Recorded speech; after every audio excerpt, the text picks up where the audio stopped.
Session 3. So ఈరోజు సెషన్లో మనం ఏం చూద్దామంటే అసలు డీసీ అనాలిసిస్ ఏంటి, అసలు డీసీ అనాలిసిస్ అంటే ఏంటి. సో ఆ డీసీ అనాలిసిస్లో యూజ్ చేసి అంటే ఆ డీసీ అనాలిసిస్ని మనం ఎన్ని విధాలుగా చేయొచ్చు, ఏమేమి స్టేట్మెంట్స్ యాడ్ చేయొచ్చు. ఆ, మనం ఒక సర్క్యూట్ డిజైన్ చేసినప్పుడు అది టెంపరేచర్ వల్ల ఎలా ఎఫెక్ట్ అవుతుంది. సో దాన్ని ఒక గ్రాఫికల్ రిప్రజెంటేషన్లో దాని వేవ్ ఫామ్ చూడాలంటే మనం హెచ్స్పైస్లో ఎలా యూజ్ చేయాలి. సో ఇవన్నీ యూజ్ చేసినప్పుడు ఫైల్స్ ఎలా క్రియేట్ అవుతాయి అనేది ఈరోజు సెషన్లో చూద్దాం. ఓకే. సో ఇది ఒక వోల్టేజ్ డివైడర్ సర్క్యూట్. మనం ఫస్ట్ 2 సెషన్స్‌లో చూసాం కదా! సో ఇదొక వోల్టేజ్ డివైడర్ సర్క్యూట్. సో దీన్ని నేను డీసీ అనాలిసిస్‌లో రాశాను. మీరు లాస్ట్ దానికి దీనికి అబ్జర్వ్ చేస్తే మీకు డిఫరెన్స్ కనపడుతుంది. సో ఒకసారి మీకు లాస్ట్ స్టేట్మెంట్ చూపిస్తాను. సో మనం చేసిన డాట్ ఓపీ స్టేట్మెంట్ కదా! మీరు ప్రస్తుతానికి డాట్ ఆప్షన్ ఒకటి, డాట్ టెంపరేచర్ ఒకటి జస్ట్ రిడ్యూస్ చేయండి దీన్ని. జస్ట్ ఇక్కడ నుంచి చూద్దాం. R1, R2, R3, V1 dot OP అండి. సో ఇది ఆపరేటింగ్ పాయింట్ అనాలిసిస్ కదా! సో ఇందులో నేను మేజర్ డిఫరెన్సెస్ ఏం చేశానంటే డాట్ ఆప్షన్ రాశాను. ఇదేంటి అంటే ఇది గ్రాఫికల్ రిప్రజెంటేషన్‌ని ఎనేబుల్ చేస్తుంది. ఇది డబ్ల్యూడీఎఫ్ అంటే వేవ్ ఫార్మ్ డేటా ఫార్మాట్ అనమాట. అంటే మనం ఇచ్చిన వాల్యూస్‌ని ఒక గ్రాఫికల్ రిప్రజెంటేషన్‌లో చూపించడానికి మనం టూల్‌కి ఆప్షన్ విధంగా ఇచ్చి మనం ఎనేబుల్ చేస్తున్నాం ఆ ఆప్షన్‌ని. ఓకే. ఈ ఆప్షన్‌ని ఎనేబుల్ చేయి ఈక్వల్ టు హై అంటే అది ఎనేబుల్ చేస్తుంది. So remaining is as usual అనమాట. R1, R2, R3 రాసాం. V1 రాసాం. ఇక్కడ మన అనాలిసిస్ ఏంటి? డీసీ అనాలిసిస్ కదా! సో నేను డీసీ రాశాను. దీని సింటాక్స్ ఏంటి అంటే డాట్ డీసీ ఏ వోల్టేజ్‌కి అంటే ఇప్పుడు ఒక 2-3 వోల్టేజెస్ ఉన్నాయనుకోండి. సో ఏ వోల్టేజ్‌కి మీరు డీసీ అనాలిసిస్ చేయాలనుకుంటున్నారని. సో ఇది డాట్ డీసీ V1 అనే వోల్టేజ్‌కి ఎక్కడి నుంచి ఎక్కడి వరకు 0 టు అంటే minimum to maximum V1 minimum to maximum with a step value అనమాట. సో నేను ఎంత ఇచ్చాను? 0 మినిమమ్ ఇచ్చాను. దీని వోల్టేజ్ 45 వోల్ట్స్. 45 వోల్ట్స్ ఇచ్చాను with a step of 5. So ఇది నేను చేయాలనుకున్న డీసీ అనాలిసిస్. అసలు డీసీ అనాలిసిస్ ఎందుకు చేస్తాము అంటే ఇది ఒక స్టడీ స్టేట్ అనాలిసిస్ అనమాట. అంటే ఎలా చెప్పాలి అంటే మీరు తీసుకున్న ఒక ఎలక్ట్రానిక్ సర్క్యూట్లో ఏదైనా నోడ్ దగ్గర కానీ అది ఇనీషియల్గా ఎంత వోల్టేజెస్తో ఉంది, ఎంత కరెంట్తో ఉంది, అది కూడా ఒక steady state of DC voltage. DC voltage DC అంటే డైరెక్ట్ కరెంట్ కదా! సో ఇది స్టడీగా ఉంటుంది. ఏసీలా ఫ్లక్చువేట్ అవ్వదు. సో అలా ఒక స్టడీగా ఉన్న వోల్టేజ్ దగ్గర దాని పర్టికులర్ నోడ్ దగ్గర దాని కరెంట్ అండ్ వోల్టేజ్ వాల్యూస్ ఎంత ఉన్నాయి, అది ఒక స్టడీ స్టేట్లో చూడడానికి మనం యూజ్ చేస్తే డీసీ అనాలిసిస్ అనమాట. క్లియర్. ఇప్పుడు దీన్ని మనం లైవ్లో చూద్దాం. సో అది ఎలా ఎగ్జిక్యూట్ అవుతుంది, ఏమేమి ఫైల్స్ క్రియేట్ అవుతున్నాయి అనేది మీరు చూస్తే నేను ఇది ఇన్‌బిల్ట్‌గా రాసి ఉంచాను ఆల్రెడీ. సో మీరు ఇక్కడ చూడండి, నేను డాట్ ఆప్షన్ ఎనేబుల్ చేశాను. WDF equal to 1. సో దీని టెంపరేచర్ గురించి మనం మళ్ళీ మాట్లాడదాం. సో ప్రస్తుతానికి నేను దీన్ని కామెంట్ చేస్తున్నాను. ఓకే. అది కామెంట్ అయిపోయింది. So next print and probe statements కూడా నేను నెక్స్ట్ డిస్కస్ చేస్తాను. సో ప్రస్తుతానికి దాన్ని కామెంట్ చేస్తున్నాను. కామెంట్ అంటే మీకు తెలుసు కదా! జస్ట్ స్టార్ పెడితే కామెంట్ అవుతుంది. అండ్ డాట్ మెజర్ కూడా. సో దీన్ని మనం ప్రీవియస్‌గా మాట్లాడదాం. సో అప్ టు ఈ సర్క్యూట్ చూద్దాం. ఇక్కడ ఏముంది? డాట్ ఆప్షన్ రాశాను. WDF equal to 1. So R1, R2, R3 as యూజువల్‌గా వోల్టేజ్ కూడా రాశాను. డీసీ వోల్టేజ్ రాశాను. అండ్ స్టేట్మెంట్ అయిపోయింది. సో ఇది ఒక డీసీ వోల్టేజ్. సో దీన్ని మనం ఎగ్జిక్యూట్ చేసి చూద్దాం. ఎగ్జిక్యూట్ చేయడానికి కమాండ్ గుర్తుంది కదా! hspice -i input file name with an extension output -o లేదా స్విచ్ కదా! With file name without extension. ఇప్పుడు అది ఎగ్జిక్యూట్ అవుతుంది. So job completed. సో మనం ఏమేమి ఫైల్స్ క్రియేట్ అయినాయో చూద్దాం. చూడండి, లిస్ట్ ఫైల్ ఒకటి క్రియేట్ అయింది. ఎస్పీ యాజ్ యూజువల్గా మనం ఎట్లీస్ట్ రాసిన సేవ్ అయితే ఎస్పీ. అలాగే డాట్ ఎస్టీఓ ఒకటి క్రియేట్ అయింది. WDFE dot SW0. ఈ WDF అంటే మీకు చెప్పాను కదా, వేవ్ ఫామ్ చూడడానికి క్రియేట్ అయింది అనమాట. సో దాన్ని మనం ఎలా ఓపెన్ చేయాలంటే వేవ్ ఫామ్ వ్యూవర్లోకి వెళ్ళి చూడాలి. నేను అది ఫైల్ నేమ్ కొడుతున్నాను. ఇప్పుడు అది వేవ్ ఫామ్లో మనకు చూపిస్తుంది. సో ఓకే, ఆ వోల్టేజ్ ఏ వేవ్ ఫామ్లో ఎలా ఉంది ఏంటనేది.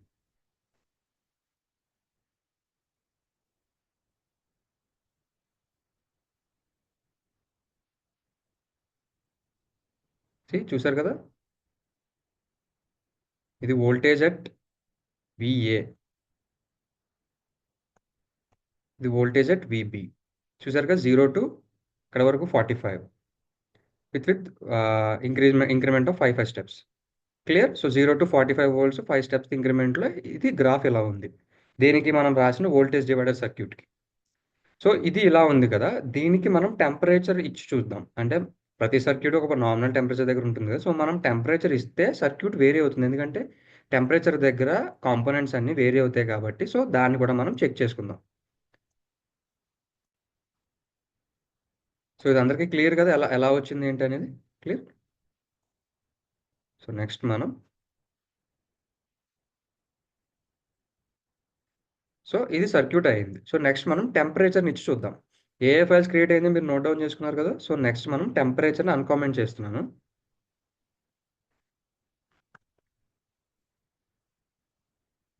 సో నేను టెంపరేచర్ని అన్కామెంట్ చేశాను. ఏ ఏ టెంపరేచర్స్ ఇచ్చాను నేను? Dot temp. దీని సింటాక్స్ ఏంటంటే మీరు ఎన్ని టెంపరేచర్స్ అన్నీ ఇచ్చుకోవచ్చు.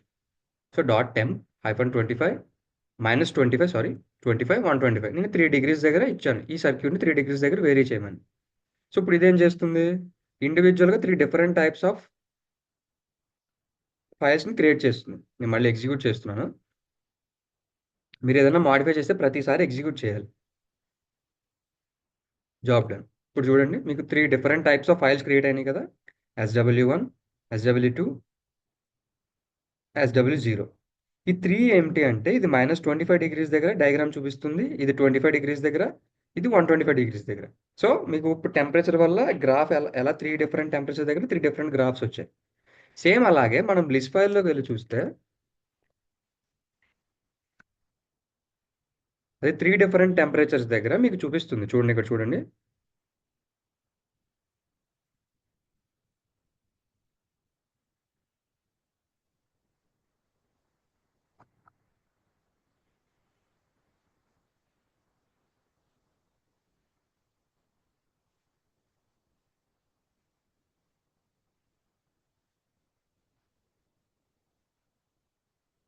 సో ఇది లిస్ట్ ఫైల్లో నోట్ అయిందనమాట. క్లియర్. మనం ఆ ఎస్డబ్ల్యూ ఫైల్ చూద్దాం. అందులో ఏమేమి ఉన్నాయి. సో గ్రాఫ్ ఎలా వేరు అవుతుంది మీకు ఐడియా వచ్చింది కదా. సో ఇండివిజువల్గా ఒక్కొక్క టెంపరేచర్కి ఒక్కొక్క వేవ్ ఫామ్ అనేది జనరేట్ అయింది. క్లియర్. మనం లిస్ట్ ఫైల్లోకి వెళ్తే లిస్ట్ ఫైల్లో మనకి ఏమీ లేదు. ఏ ఏ టెంపరేచర్కి ఇండివిజువల్గా ఏమీ లేవు. ఎందుకు లేవు అంటే మనం ఇందులో ప్రింట్ చేయలేదు. బికాజ్ ఎందుకు అంటే మనం నెట్ లిస్ట్లోకి వెళ్తే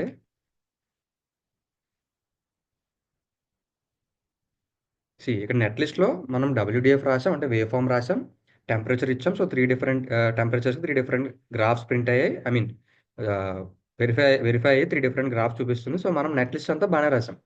లిస్ట్లో ఎందుకు క్రియేట్ అవ్వలేదంటే ఇదిగో ఈ 2 స్టేట్మెంట్స్ ఉన్నాయి చూసారు, ప్రింట్ అండ్ ప్రోబ్ స్టేట్మెంట్స్. వీటి వల్ల ప్రింట్ ఏం చేస్తుంది అంటే ప్రతి ఇండివిజువల్ టెంపరేచర్ దగ్గర అందులో ఈచ్ అండ్ ఎవ్రీ నోడ్ దగ్గర వోల్టేజ్ ఎంత ఉంది, కరెంట్ ఎంత ఉంది అనేది లిస్ట్ ఫైల్లో చూపిస్తుంది. సో దీన్ని నేను అన్కామెంట్ చేసి చూపిస్తాను. ఇందాక మనం లిస్ట్ ఫైల్ ఓపెన్ చేసాం కదా, అందులో ఏం చూపించలేదు మనకి. సో ఇప్పుడు నేను దీన్ని అన్కామెంట్ చేస్తున్నాను. అన్కామెంట్ చేసి ఎగ్జిక్యూట్ చేద్దాం. సో అప్పుడు లిస్ట్ ఫైల్లో మనకి ఇండివిజువల్గా చూపిస్తుంది. చెప్పాను కదా, మనం ఏదన్నా మాడిఫికేషన్ చేస్తే ప్రతిసారి ఎగ్జిక్యూట్ చేయాలి. సో ఇప్పుడు లిస్ట్ ఫైల్లో చెక్ చేద్దాం.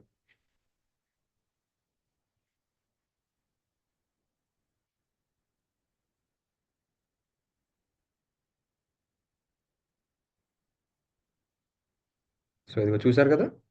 ఇక్కడ టెంపరేచర్ 25 డిగ్రీస్ దగ్గర ఉంది, -25 డిగ్రీస్ దగ్గర కూడా ఉంది. నామినల్ టెంపరేచర్ అంటే మనం దీన్ని రన్ చేయాల్సిన టెంపరేచర్ అనమాట. టెంపరేచర్కి టెంప్కి టీ నామినల్కి డిఫరెన్స్ ఉంది. ఎందుకంటే టీ నామినల్ అనేది ఫౌండరీ వాళ్ళు ఇచ్చేది అనమాట. సో ఈ టెంపరేచర్ దగ్గర సర్క్యూట్ బాగా వర్క్ అవుతుంది అనేది వాళ్ళు నామినల్ టెంపరేచర్ ఇచ్చారు. అంటే ఒక ఎలా చెప్పాలంటే ఒక పర్టికులర్ టెంపరేచర్ దగ్గర అది కరెక్ట్గా వర్క్ ఉంది. సో దాన్ని నామినల్ టెంపరేచర్ మనం దాన్ని వేరీ చేస్తాం. అలా వేరీ చేసినప్పుడు -25 డిగ్రీస్ దగ్గర చూసారా, వోల్టేజ్ 5 to 45 అంటే 5 ఇంక్రిమెంట్ ఇచ్చాం కదా. సో అలా ఇంక్రిమెంట్ దగ్గర కరెంట్ అనేది R1 R2 R3 V1 దగ్గర ఎంత ఉంది ఈచ్ ఇండివిజువల్గా మన ప్రింట్ యూస్ చేయడం వల్ల ఇది ప్రింట్ అవుతుంది లిస్ట్ ఫైల్లో. అలాగే వోల్టేజ్ ఎంత ఉంది ఈచ్ అండ్ ఎవ్రీ నోడ్ దగ్గర, ఇది కరెంట్ ఎంత ఉంది అనేది ఈచ్ అండ్ ఎవ్రీ రెసిస్టర్ ప్రతి ఎలిమెంట్ దగ్గర కరెంట్ ఎంత ఉంది, ప్రతి నోడ్ దగ్గర వోల్టేజ్ ఎంత ఉంది అనేది -25 డిగ్రీస్ దగ్గర లిస్ట్ ఫైల్లో క్రియేట్ అయింది. సో నెక్స్ట్ చూస్తే 25 డిగ్రీస్ కూడా క్రియేట్ అయింది. అలాగే చూసారుగా ఇదిగో. అలాగే 125 డిగ్రీస్ కూడా ఇచ్చాము కదా, ఇదిగో 125 డిగ్రీస్ దగ్గర ఈచ్ అండ్ ఎవరీ ప్రింట్ అయింది. So that's the use of dot print statement అనమాట. అదే దీన్ని మనం గ్రాఫికల్ రిప్రజెంటేషన్లో చూడాలి అనుకుంటే, అంటే ఇది మనం లిటరల్గా చూపిస్తుంది కదా, ఈ వోల్టేజ్ ఎంత ఉంది, ఈ వోల్టేజ్ ఎంత ఉందని. అదే గనక మనం ఇందాక గ్రాఫ్ యూజ్ చేసాం కదా SW నాట్ ఫైల్లో, ఇందులో కూడా ఇది 3 డిఫరెంట్ టెంపరేచర్స్కి చూపిస్తుంది. బట్ ఏ ఏ నోట్ దగ్గర చూపించదు. అది మీకు ఓపెన్ చేస్తా చూడండి.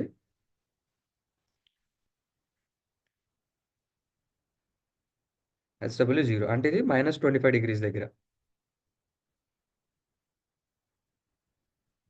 సో ఇక్కడ మీరు చూస్తే ఇదిగో ఇవి వచ్చే చూసారు, VA VB each and every node each and ఎందుకంటే మనం ప్రింట్ స్టేట్మెంట్ యూస్ చేసాం కదా. సో అందుకని ఇవి ఇక్కడ చూపిస్తున్నాయి అనమాట. అదే probe statement print statement use చేయడం వల్ల ప్రింట్ అండ్ ప్రోబ్ స్టేట్మెంట్స్ మనకి ఇవి ఇండివిజువల్గా చూపిస్తాయి. సో వోల్టేజ్ అట్ నోడ్ దగ్గర ఎంత ఉంది అనేది ఇదన్నమాట. సో విఏ ఎంత ఉంది, విబి ఎంత ఉంది, మనం ఇక్కడ చూసుకోవచ్చు ఇండివిజువల్ కరెంట్ ఎంత ఉంది. సో ఇదన్నమాట. ప్రోబ్ స్టేట్మెంట్ వల్ల యూజ్ ఏంటి అంటే ప్రతి ఇండివిజువల్ వోల్టేజ్ని ఈ గ్రాఫికల్ రిప్రజెంటేషన్లో చూపిస్తుంది అనమాట. అది ప్రోబ్ స్టేట్మెంట్ వల్ల యూజ్. అది కూడా ఎగ్జిక్యూట్ చేద్దాం, ఎగ్జిక్యూట్ చేసి చూద్దాం.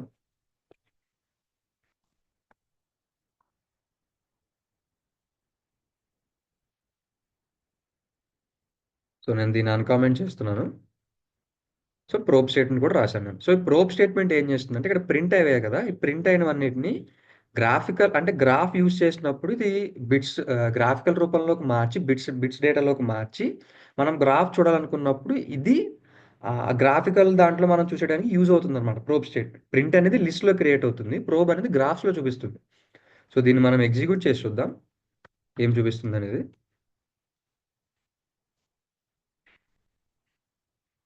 సో ఒకసారి నేను మొత్తం ఎగ్జిక్యూట్ చేసినవన్నీ రిమూవ్ చేస్తున్నాను. సో మనం ఒకేసారి చెక్ చేసుకుందాం.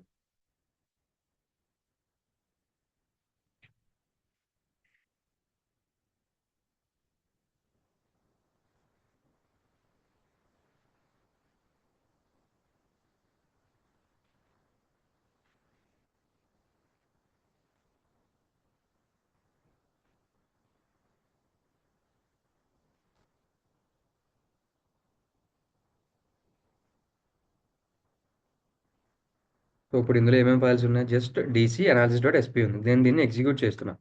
హెచ్స్పైస్ -i DC under score with extension -o DC without extension. So అది ఎగ్జిక్యూట్ అయింది. సో నేను ఎల్ఎస్ టైప్ చేస్తే చూడండి లిస్ట్ ఫైల్ ఒకటి క్రియేట్ అయింది, ఎస్టీఓ ఫైల్ క్రియేట్ అయింది, SW0, SW1, SW2 ఇవి ఎందుకు క్రియేట్ అయినాయి మీకు గుర్తుంది కదా. సో మన టెంపరేచర్స్ వాడడం వల్ల. సో నేను ఇప్పుడు వేవ్ ఫామ్లో చూస్తున్నా. నేను SW1 ఫైల్ చూడాలి. సో ఇందులో ఏంటంటే అది ఇండివిజువల్గా చూపిస్తుంది అనమాట మనకి. ప్రతి నోడ్ దగ్గర కరెంట్ ఎంత ఉంది, ఇదిగో చూసారు కదా. I(R1) దగ్గర ఎంత ఉంది, I(R2) ఎంత ఉంది, I(R3) ఎంత ఉంది, I(V1) దగ్గర కరెంట్ ఎంత ఉంది, అలాగే నోడ్స్ దగ్గర వోల్టేజ్ ఎంత ఉంది అనేది. సో నేను I(R3) క్లిక్ చేస్తే ఇదిగోండి I(R3), I(R2), I(R1). సో ఇవి కరెంట్స్ యొక్క R1 దగ్గర ఎంత ఉంది, R2 దగ్గర ఎంత ఉంది అనేది మనకి ఇండివిజువల్గా చూపిస్తుంది. క్లియర్. అలాగే వోల్టేజ్ సోర్సెస్ కూడా. ఓకే, ఇప్పుడు మీకు ప్రింట్ అండ్ ప్రోబ్ స్టేట్మెంట్ వాళ్ళు యూజెస్ అర్థమయ్యాయి కదా. So that's the use of print and probe అనమాట. ఇప్పుడు మనం ద మెయిన్ టాపిక్లోకి వెళ్దాం. ఏంటి అంటే మనం ప్రీవియస్ సెషన్లో చూసాం కదా, వోల్టేజ్ డ్రాప్ ఎంత ఉంది అనేది మనకు అక్కడ చూపించింది. అదే మనం పర్టికులర్ నోడ్స్ దగ్గర చూడాలి అనుకుంటే ఇప్పుడు మీకు విఏ వివి 2 నోడ్స్ ఉన్నాయి. ఈ 2 నోడ్స్ ఎక్కడ ఉన్నాయి, ఈ 2 నోడ్స్ మధ్యలో R2 రెసిస్టర్ ఉంది. సో మనం విఏ విబి దగ్గర డ్రాప్ చూడాలి, అంటే R2 దగ్గర డ్రాప్ ఎంత అయింది అనేది. లాస్ట్ టైం మనకి అది మెజర్ స్టేట్మెంట్లో చూపించింది కదా, ఐ మీన్ లిస్ట్ దాంట్లో చూపించింది కదా ఎంత డ్రాప్ అయింది అనేది. మనం డాట్ ఓపీ స్టేట్మెంట్ యూజ్ చేయడం వల్ల అదే డీసీలో మనం ఇది స్టడీ స్టేట్ కాబట్టి నేను మెజర్ చేస్తున్నాను ఎంత ఉంది అనేది. సో అందులో అది ఇన్బిల్ట్గా చూపించింది, కానీ నాకు పర్టికులర్ నోట్స్ దగ్గర కావాలి. సో దీన్ని నేను ఏం చేస్తానంటే అన్కామెంట్ చేసి ఎగ్జిక్యూట్ చేద్దాం. సో అది ఎలా చూపిస్తుందనే చూద్దాం, ఫైల్ ఏమైనా క్రియేట్ అవుతుందా లేదా. Job done. ఇప్పుడు మనకి ఇక్కడ ఒక ఎక్స్ట్రా ఫైల్ వచ్చింది చూడండి, .ms0. .ms అనేది మనం ఏ అనాలిసిస్లో అయినా డాట్ మెజర్ స్టేట్మెంట్ యూజ్ చేస్తే ఇది ఈ ఫైల్ క్రియేట్ అవుతుంది అనమాట, ఈ ఎక్స్టెన్షన్తో. సో అందులో ఏముంది చెక్ చేద్దాం. dc_analysis.mt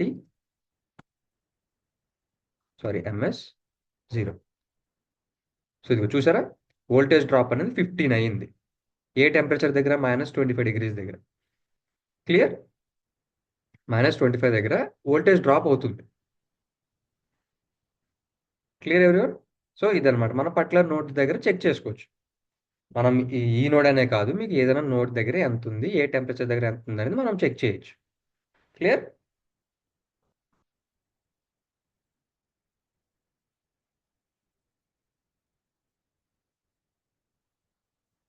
okay. సో ఇదనమాట, ఇది డీసీ అనాలిసిస్ యొక్క మెయిన్ టాపిక్. ఇందులో మనం ఈరోజు ఏం నేర్చుకున్నాం, డాట్ ఆప్షన్ స్టేట్మెంట్ చూసాం, టెంపరేచర్ వల్ల ఎలా వేరే అవుతుందో చూసాం, నెక్స్ట్ డీసీ ఎలా రాయాలో చూసాం, ప్రింట్ అండ్ ప్రోబ్ స్టేట్మెంట్ చూసాం, డాట్ మెజర్ కూడా చెక్ చేసాం. సో ఇది -25 డిగ్రీస్ దగ్గర చూపించింది. Clear everyone? So that's the end of the session ఈ రోజుకి. సో మనం నెక్స్ట్ దాంట్లో ట్రాన్సియెంట్ అనాలిసిస్ గురించి మాట్లాడుకుందాం.